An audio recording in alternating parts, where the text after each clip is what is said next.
Hi everybody, Dan Illman here, taking a look at race number 8 at Assiniboia Downs on Monday, September the 23rd. Let's take a look at this field. It's a competitive $7,500 claiming event going 3/4 of a mile. I think you can make a case for several of these horses. It's that competitive, although the horse they're all going to have to beat is on the outside, the number 8 Moon Connection, who's won 4 consecutive races and beat 3 of these in his most recent start 3 weeks ago. Let's take a look at the Timeform US pace projector for this race, and I agree with Timeform US. The number 5 Del Vecchio has excellent early speed, third to Moon Collection 2 starts back, and okay second last time out. This horse has speed, and if this horse gets loose, can be very dangerous and take this field a long way. The issue for Del Vecchio could be the 7 Lucky Luke, a horse that's been involved in pace disputes in his last 2 races before tiring. Drawing outside Del Vecchio gives the rider some options to either send or sit, but I think this horse is probably at his best when he's on the lead, and he might push the pace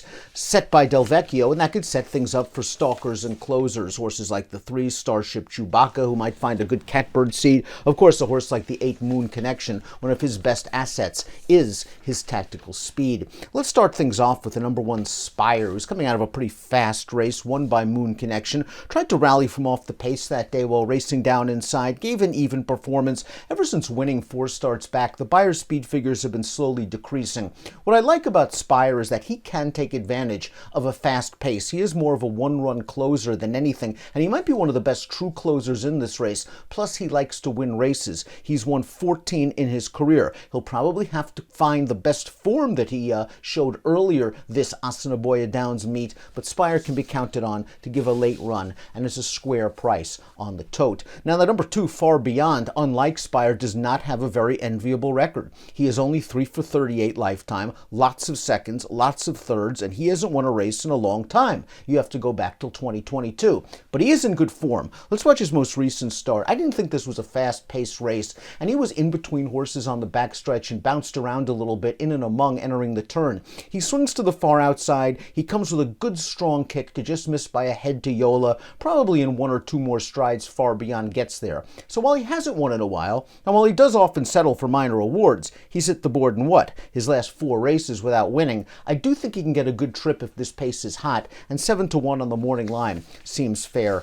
to say the least. The number 3 in here is Starship Chewbacca, who can work out a good trip as Timeform US projects. Didn't really fire in his most recent start behind Del Vecchio, just chasing on the outside and was well beaten that day. It was sort of a disappointing performance. The track that day was listed as wet fast. Maybe he didn't care for it, but in his race 2 starts back, he was no match for Moon Connection. I'm a little concerned about Starship Chewbacca's current form, and because of that, even though he should be a square price on the tote, I'm simply going to take a wait-and-see approach on Monday night. The 4 is Fast Traffic. Fast Traffic finished behind Far Beyond in the video we showed. He was 4th that day. That pace, again, wasn't very fast. Far Beyond is more of a closing type. He tried to rally on the outside, and for closers in slow-paced races trying to go wide, it's just not the most comfortable trip. 2 starts back going 7.5 furlongs, a mile. They've been going long with him. They've been trying to figure out this horse's correct distance as he continues to drop in class in search of his correct class level as well. He's a horse that could use a fast and contested pace up front, and at least should be quicker than last time out, thanks to the presence of a horse like Del Vecchio. Now we'll watch Del Vecchio's most recent race, that runner-up effort I alluded to earlier.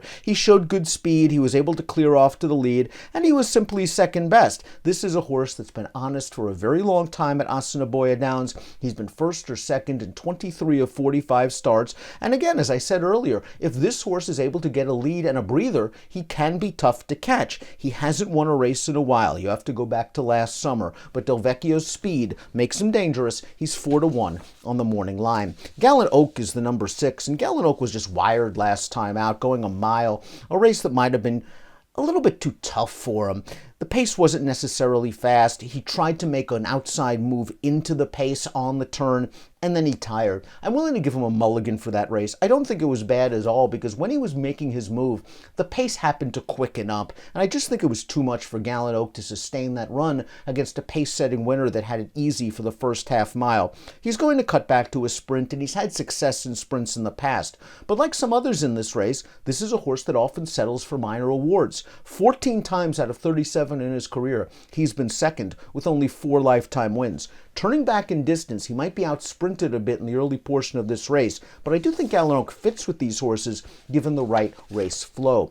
The 7 is Lucky Lake, and Lucky Lake is coming off of a 7th place finish against Moon Connection, and that was a race where he battled for the early lead and tired. And that could be a situation again, because I don't think he's as fast as Del Vecchio from the stalls. If they decide to get forward with this horse and aggressive, he could get hooked up in another duel with Del Vecchio, and that could prove disastrous. If he can sit a little bit, maybe he sits second and is the first to challenge Del Vecchio and can be prominent turning into the stretch at a price.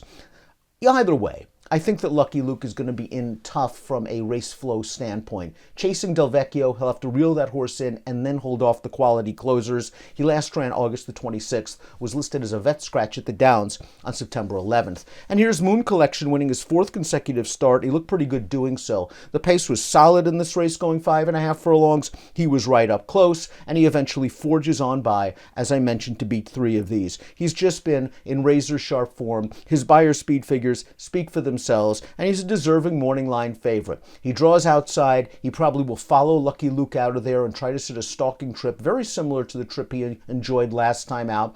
And in so many ways, he is the horse to beat. But I'm not sure he has such an edge over this field that you want to single him in races like the 20-cent ASD Jackpot Pick 5. And of course, there is a carryover on Monday night of over 206,000 20-cent base wager on the ASD Jackpot Pick 5.